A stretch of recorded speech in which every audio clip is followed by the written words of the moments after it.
लोक गरीब राहतात, श्रीमंत होत नाही ह्याचं एकच कारण आहे, कारण श्रीमंत होण्याचा गुरुमंत्र कधी लोकांनी जोपासला नाही, त्याबद्दलची कधी माहिती घेतली नाही. आजपर्यंत आपल्याला कधी ते शिकवण्यात आलेलं नाही. आपल्याला आतापर्यंत फक्त कसं शिकवण्यात आलंय की नोकरी करणे आणि आपलं पोट भरणे, पण पैशाला पैसा कसा लावता येईल, कसा वाढवता येईल याबद्दल शिकवता आलेलं नाहीये आणि लोकांनी पण कधी ते शिकण्याचा प्रयत्न केला नाही. नमस्कार मित्रांनो, माझं नाव संतोष गोसावी आहे. मी गेल्या 20 वर्षाहून अधिक या क्षेत्रामध्ये आहे आणि लोकांना मी आर्थिक स्वावलंबन कसं गाठता येईल, कसं होता येईल बद्दल मी लोकांना एज्युकेट करत असतो. लोकांना मी त्याबद्दलचे शिक्षण देत असतो, लोकांना मी माहिती देत असतो आणि या संदर्भामध्ये आम्ही लोकांना कित्येक परिवारांना आम्ही एज्युकेट करून त्या लोकांचं फायनान्शियल फ्रीडम लोकांनी अचीव्ह केल्यामुळे आज आम्हाला खूप मोठ्या लेवलवरती सॅटिस्फॅक्शन प्राप्त झालंय. मित्रांनो, आज मी तुम्हाला एक गोष्ट सांगतोय पैशाबद्दल, अगदी महत्वाची आहे. तुम्ही जर शेवटपर्यंत एंडपर्यंत टिकत राहिला ना तर तुम्हाला नक्की ह्याच्यामध्ये काही ना काही शिकण्यासाठी मिळेल आणि तुम्हाला शिकल्यानंतर तुम्ही काय शिकलात ह्याबद्दल तुम्ही कमेंट करा आणि अशाच टाईपचे व्हिडिओ तुम्हाला जर पुढे पाहिजे असतील तर तुम्ही सबस्क्राईब करा, लाईक करा आणि व्हिडिओ आता एंड पर्यंत व्हा, मग आपण पुढे बोलू. मित्रांनो, पैसे कमवणं जे आहे ना, हे पैसे कमवणं, पैसे टिकवणं आणि पैसे वाढवणं हे बेसिकली ना 3 वेगवेगळ्या गोष्टी आहेत. आपण कधी या गोष्टींकडे बारकाईने बघितलेलं नाहीये. एक लक्षात घ्या, पैसे कमवणं ही जी आहे ना, ही तुमची स्किल आहे, हे तुमचं कौशल्य आहे. पैसे टिकवणं ही तुमची शिस्त पद्धत आहे, ही तुमची डिसिप्लिन आहे आणि पैसे वाढवणं हे तुमचं इंटेलिजन्स आहे, हे तुमचं ऍडिशनल तुम्ही कशा पद्धतीने मार्केटमध्ये इन्व्हेस्टमेंट करता, कुठल्या पद्धतीवर निर्भर राहता, या पद्धतीने तुम्ही विचार करता आणि मग पैसे डिस्ट्रीब्यूट करता, ही फार मोठी महत्वाची गोष्ट आहे. तर पैसे कमवण्याबद्दल अजिबात काही नाही. आज सगळे लोक पैसे कमवतात, 2-3 लाख रुपये किरकोळीमध्ये लोक कमवतात, पण सगळे पैसे टिकवतात का? आणि टिकवल्यानंतर ते पैसे वाढवतात का? मित्रांनो, मी तुम्हाला स्टेज बाय स्टेज सांगतो, पैसे कमवण्याचं सांगतो. आता एक आपण उदाहरण धरूया, पण नथिंग अगेन्स्ट दोज कॅटेगरी. मला त्या कॅटेगरी बद्दल असं द्वेष किंवा असं माझं काही हे नाहीये, माझं काही मी डिमोटिवेट नाही करत किंवा मी त्या कॅटेगरीला ब्लेम करत नाही, पण जस्ट एक आपल्या सोसायटीमध्ये एक प्रथा झालेली आहे ती कॅटेगरी ओळखण्याची, म्हणून मी तुम्हाला ते उदाहरण देतोय. एक एमबीबीएस व्यक्ती बघा, समजा आता 2 आपण एमबीबीएस व्यक्ती बघितली तर 2 एमबीबीएस व्यक्तींचं जर आपण बघितलं ना तर साधारण शिक्षण त्या पातळीला सेम झालेलं असतं, शिक्षण लेवल सेम असतं, पण इन्कम दोघे सगळं व्यवस्थित असतं, बॅकग्राऊंड वगैरे सगळं सेम असतं, क्वालिफिकेशन लेवल सगळं सेम असतं. इन्कम का डिफर करतं? इन्कम डिफर करतं कारण दोघांचे स्किल्स वेगळे आहेत. एक एमबीबीएस डॉक्टर तुम्ही बघा, जो चांगलं बोलतो, चांगलं कम्युनिकेट करतो, चांगलं एक्सप्लेन करतो, चांगल्या पद्धतीने लोकांना ट्रीट करतो, चांगल्या पद्धतीने बारकाईने डायग्नोस करतो, एकदम खोलापर्यंत जातो आणि त्याची ती पारख जी असते ते बरोबर कळते आणि लोकांना तो त्या पद्धतीने गाईड करतो. ही आहे स्किल. कळलं का? कारण एमबीबीएस होणं हे त्याचा, दोन्ही व्यक्तींचं जर तुम्ही बघितलं तर एमबीबीएस होणं हा त्यांचा एक एज्युकेशन गोल होता, तो त्यांनी टप्पा पार केला, पण ह्याची काही गॅरंटी नाही ना एमबीबीएस झाल्यानंतर व्यक्ती सक्सेसफुल होईलच. सो स्किल, जर तुमच्याकडे स्किल नसेल, आता त्या एमबीबीएस वाल्यांनी फक्त जर एमबीबीएस केलं आणि फक्त पेशंट बघत राहिले आणि जर काही पेशंटला तर त्यांनी त्याच्या स्किल मध्ये इम्प्रुव्हमेंट नाही केली तर त्याला कसे काय पेशंट त्याची वाढ होणार आहे? पेशंट मध्ये वाढच जर झाली नाही तर मग शेवटी उपयोग काय? म्हणून मी तुम्हाला जे उदाहरण दिलं, कारण का आपल्या ह्याच्यामध्ये डॉक्टर फेटर्निटी थोडीशी रिस्पेक्टेबल फेटर्निटी आणि आहेच, माझे पण बरेचसे मित्र डॉक्टर्स आहेत, तर ती फेटर्निटी आहेच, रिस्पेक्टेबल पोझिशन आहे. पण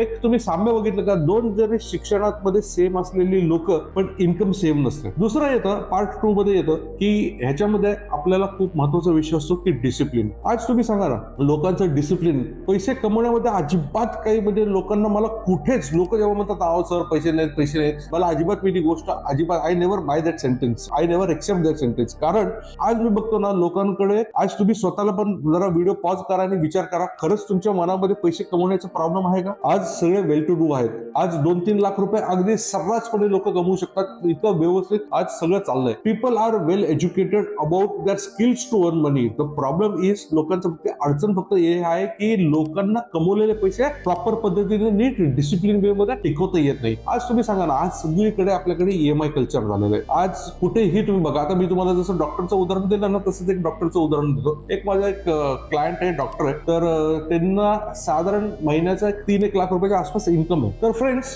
अडचण अशी आहे की एवढं मोठं इन्कम असून ना आजही ना ती व्यक्ती आज month to month, salary to salary काम करते. ह्याचा अर्थ काय माहिती का? इतकं त्यांनी लाईफस्टाईल वाढवून ठेवलेली आहे ना, दर महिन्याला ईएमआय बांधून घेतलेले आहेत, घर मोठं ईएमआय बांधून घेतलेले आहेत, मस्तपैकी लक्झुरियस एसयूव्ही स्वतःसाठी, एक सेकंड कार म्हणून फॅमिलीसाठी, एक्झॉटिक लोकेशन्सला वेकेशन करणं, मुलं एकदम हाय स्टँडर्ड प्रायव्हेट स्कूल्समध्ये पाठवणं, माझा या सगळ्या गोष्टीला अजिबात विरोध नाहीये. पण आपल्याला आहे ना सगळ्यात पहिले डिसिप्लिन काय लावली पाहिजे, आपल्याला कमवलेल्या पैशाला प्रॉपर मार्ग लावून त्याला प्रॉपर डिसिप्लिन मध्ये आधी गुंतवणूक केली पाहिजे आणि त्याच्यानंतर मग आपण उरलेले पैसे सेव्ह केले, म्हणजे उरलेले पैसे आपण ह्याच्यासाठी वापर केला पाहिजे. कशासाठी? तुमच्या डे टू डे गरजांसाठी. आपण काय केलंय, आजच्या काळामध्ये आपल्याला सगळ्याच गोष्टी हव्या असतात, आपल्याला लाईफस्टाईल पण स्पीड हवी असते, सगळ्याच गोष्टी हव्या असतात, सगळ्याच गोष्टी अपग्रेड करायच्या असतात. या गोष्टींमध्ये आपलं गुंतवणूक करणं हे जे ध्येय असलं पाहिजे हे थोडंसं दुर्लक्ष होतं आणि मग आपल्याला त्याची जाणीव वाचायला लागते आणि मग आपल्याला जाणवतं की अरे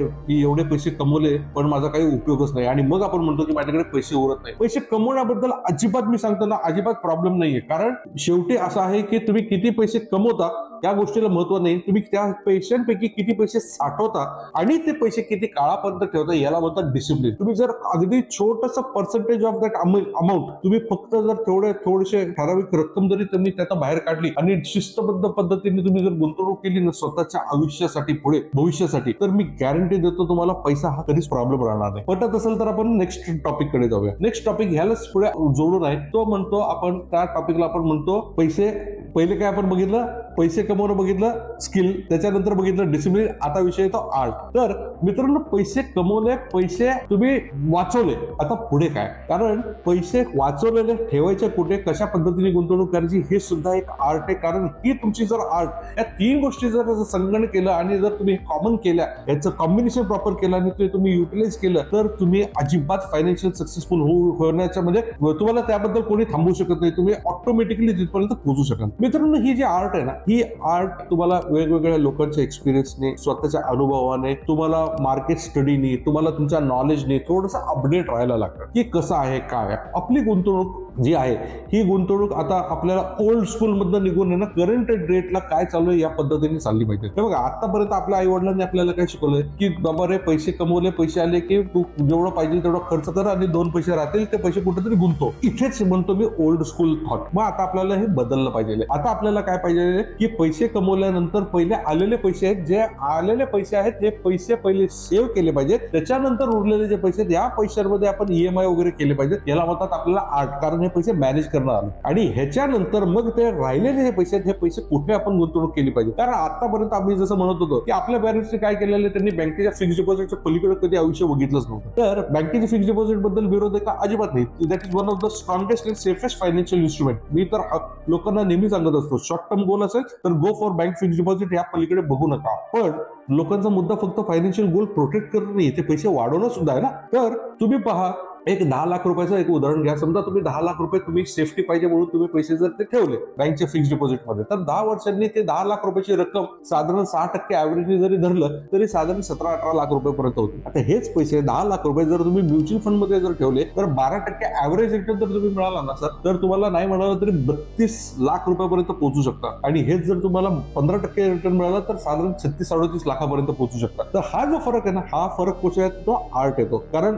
इथे तुम्ही ना सेपरेट तुम्हाला करता आलं पाहिजे, तुम्हाला डायव्हर्सिफिकेशन करता आलं पाहिजे. एकाच पॅटर्न मध्ये कधीच गुंतवणूक करू नये. जे मार्केटचे गुरु आहेत वॉरन बफेट, हे नेहमी म्हणतात की कधीही तुमची गुंतवणूक, don't put all your eggs in one basket. हे कधीच एका ठिकाणी ठेवू नका. तुम्ही वेगळे, तुम्हाला 100 रुपये गुंतवायचे ना, 100 रुपये एका ठिकाणी लावू नका. तुम्ही 10 रुपये 10 ठिकाणी लावा. चला मी म्हणतो वर्स्ट टू वर्स्ट, चला मी तुमच्या बाजूने म्हणतो वर्स्ट टू वर्स्ट 10 रुपये तुम्ही 10 वेगवेगळ्या ठिकाणी लावल्या. समजा आपला बॅड लक 5 मध्ये 50% of that money goes waste. राहिलेली जी 5% आहे म्हणजे 50%, जे राहिलेले 50 रुपये, या 50 रुपये मित्रांनो हे तुम्ही एक्सेप्ट करा का नाही सांगा मला. कित्येक लोकांना असं वाटतं की हे जे 50% आहेत हे 50% सुद्धा आपल्याला गावाला म्हणजे इन्व्हेस्ट केलेल्या 100 रुपयापेक्षा जास्त अमाऊंट कमवून देऊ शकतं. याला म्हणतात डायव्हर्सिफिकेशन. कारण आपल्याला डायव्हर्सिफिकेशन पण प्रॉपर करता आलं पाहिजे, ती पण एक आर्ट आहे.